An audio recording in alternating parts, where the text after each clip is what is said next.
সুপ্রভাত বন্ধুরা, তোমরা সবাই কেমন আছো? আশা করছি তোমরা সবাই ভালো আছো। দেখো 5:30 বাজে, এখন কেউ বলবে? আর কুয়াশা দেখো। বৃষ্টিপুর বলে এক জায়গা আছে, বিষ্ণুপুর, আমি সেইখানে এসেছি সকালবেলায় কাজেতে। আর দেখো সূর্য মামা উঠছে। সূর্য মামা কুয়াশা ভেদ করে উঠছে। আর এই চৈত মাসের শেষেও যে এত কুয়াশা হয় আমার তা জানা ছিল না বন্ধুরা। আমি আর পার্টনার চলে এসেছি সকাল সকাল কাজ সারতে। আর কাজে আসার সময় এতটা কুয়াশা ছিল না। তো কাজ সেরে বাড়ি চলে এসে দেখি বরমশাই ঘর ঝাড় দিয়ে নোংরা বের করছে। আর আমি তো ঘেমে চান হয়ে গেছি, চলে আসলাম কলপাড়ে।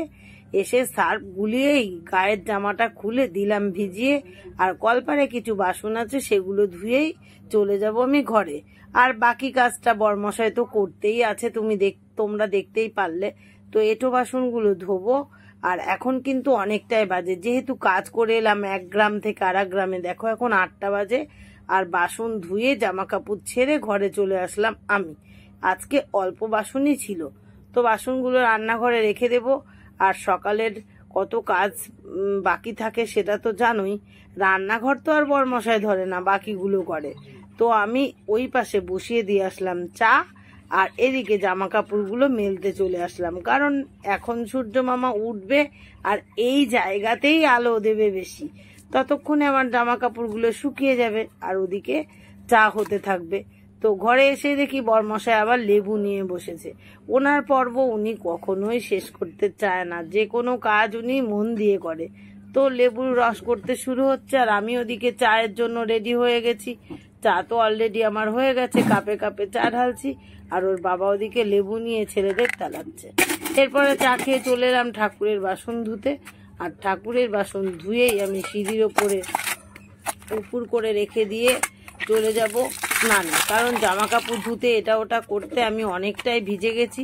আর এই ভেজা জামা কাপড় পরে আর থাকা যাবে না। তো স্নান অলরেডি হয়ে গেল, জামা কাপড় মেলতে এলাম, গায়ের নাইটিটা আর তার সঙ্গে ফুলগুলোও তুলে নিলাম। তো দেখো সব ফুল নেই, কেন দুদিন আগেই বরমশাই বেড়াটা সুন্দর করে বেঁধেছে, সেই কারণে ফুল কম ফুটছে, গাছটা কেটে দিয়েছে। এবার আমি সব গুছিয়ে নিলাম প্যাকেটে, কালকের কতগুলো জবা ছিল। আর এবার চাল নিয়ে নিলাম, অনেক বেলা হয়ে গেছে বুঝতেই পারছো, ভাত বসাতে হবে। বরমশাই সাহায্য করছে, উনানে আগুন দিয়েই হাঁড়ি বসিয়ে দিয়ে চাল ধোয়া শুরু করলাম, কারণ উনানের জালটা অতি তীব্র, খুব তাড়াতাড়ি জাল জ্বলে যায়। আর এতক্ষণ পর রেহাই পেয়েছি, দুই দিকে কাজ চলছে আর আমি সবজি কাটতে বসে পড়েছি। উচ্ছে আলুর তরকারি হবে আর শুক্তো হবে। দেখো আপাতত তাদের পরীক্ষা চলছে, পরীক্ষায় যাওয়ার সময় কুমড়ো ভাজা দিয়ে ভাত খেয়ে চলে যাবে। আর কালকে রাতের একটু আলু পটলের তরকারিও আছে। তো চলো সবজি কাটতে থাকি। আর দেখো পেঁপের কি অবস্থা, গাছের পেঁপে কিন্তু।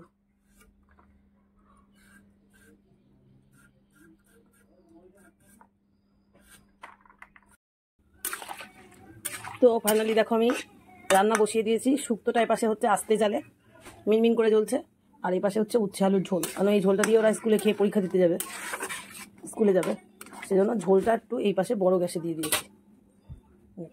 আর কুমড়ো ভাজা হয়ে গেছে, আর ওদিকে বরমশাই ভাতও ফুট করে দিয়েছে।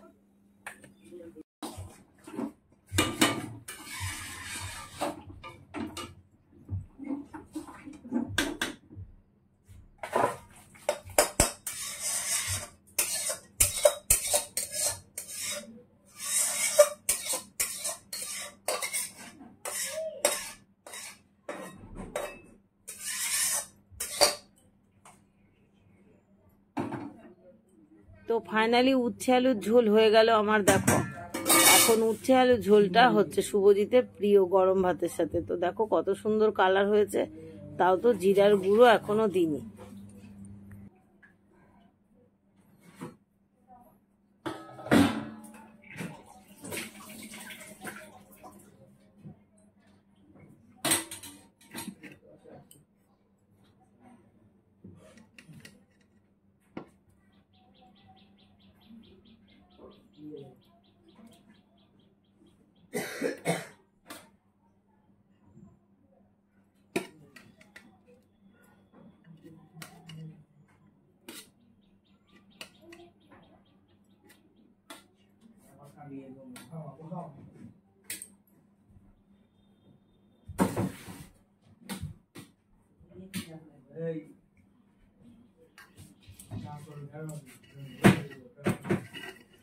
রান্নাঘরের পাখা জ্বালা। বাবাকে বল ভাত খেয়ে নিতে, তোদের ভাত এক থালাতে বেড়ে দিয়েছি।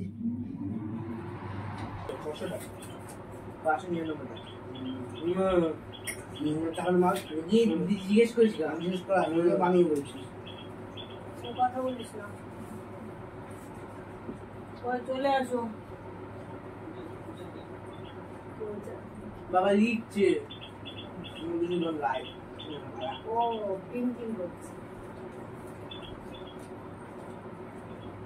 সাইকেল গ্যারেজে রেখে কাজ করবা? এই যে বর্মশা এখন নানান কাজে বেরোলো, ব্যাংকের কাজে, বনগা যাবে ননদের বাড়ি, ফুল কিনবে, যে প্লাস্টিক সব নিয়ে রওনা দিয়ে দিল খাওয়া দাওয়া শেষ টেস করে। তাহলে আসতে কি সন্ধ্যা হয়ে যাবে তোমার? ঠিক আছে, আমার সঙ্গে দেখা হবে না, আমি আবার মিটিংয়ে চলে যাবো। আমার আসতে 7-8টা বাজবে। ছাতা নাও নি? আচ্ছা যাও, ঠিক আছে যাও।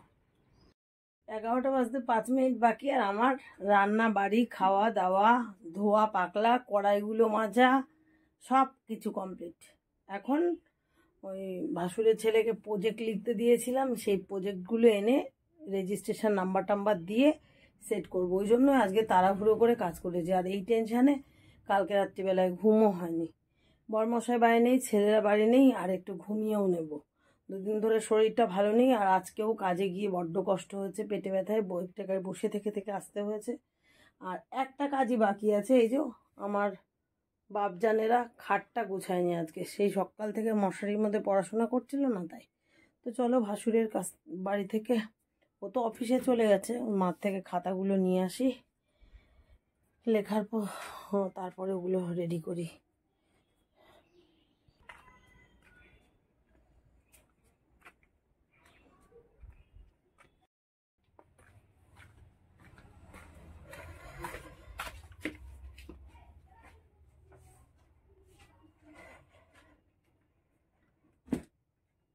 খাতা লেখা কমপ্লিট, কিছু ছবি বসাতে দেরি, আর এ পাশে ওনারা পড়াশোনা করছিল বলে খাটটা গোছানো হয়েছিল না। এখন খাটটা গোছাচ্ছি, দুজন একভাবে পড়ছিল, তার জন্য আমি বারবার বলছিলাম না যে খাটটা গোছাতে হবে, দরকার নেই, ওরা পরীক্ষা দিতে চলে গেছে। এখন আমি শান্তি নিরপেক্ষভাবে একদম ঘরে ঘরে একা একা সব কিছু করতে পারবো। সেই জন্য চট জলদি রোবটের মতন একদম ঘর দুয়ার গুছিয়ে নিলাম, দেখো। আর এরপরেই দেখো পেঁয়াজ লঙ্কা কুচিয়ে ডিম ভেজে নিলাম, ভাত খাবো, ব্যাস। ভাত খাওয়ার পরে আমি একদম ফ্রি। আজকে যেহেতু বর্মশাই বাড়ি একটু ঘুমিয়ে নিলাম, আর ঘুম থেকে উঠে শুভজিৎরা আসলে স্কুল থেকে, পরীক্ষা আজও ভালো হয়নি, তো ডিম ভাজলাম, দেখতেই পারলে, খাওয়া দাওয়া করে এখন বেরোচ্ছি মিটিংয়ে। 4টের সময় যাওয়ার কথা ছিল, এখন বাজে 4:18। এই দরজা দিয়ে যা, বাইরে থেকে দরজা দিয়ে যা, আগে আয়। তো যাই, আসতে সেই রাত হয়ে যাবে।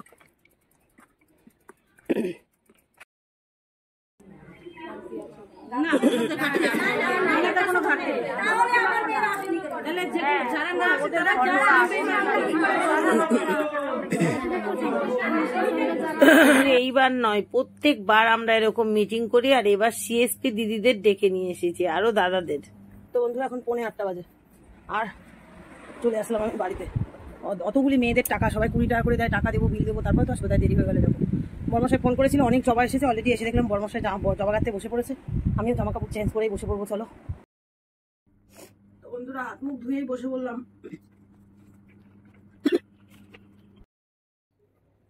মালা গাতা শেষ হয়ে গেছে, আর এখন বাজে 11:10। ভাত বসিয়ে রেখে এলাম, ভাত হবে। আর এই যে ক্যাডবেরি খেতে আসলাম, মানে ডেয়ারি মিল্ক, খুলতে পারছি না। বড়বাবু এসে অনেক চেষ্টা করলো, কিন্তু পারলাম না, তারপর আমাকে বলছে হাবাতে। তো চলো আজকের ভিডিওটা ক্যাডবেরি খেতে খেতেই শেষ করে দিই। দেখা হচ্ছে আগামী দিন নতুন ব্লগে, আর ভাত হলেই তো এক্ষুনি খেয়ে নেবো। ততক্ষণ সবাই ভালো থেকো, সুস্থ থেকো, টাটা, গুড নাইট। ভিডিওটা ভালো লাগলে অবশ্যই লাইক কমেন্ট করো।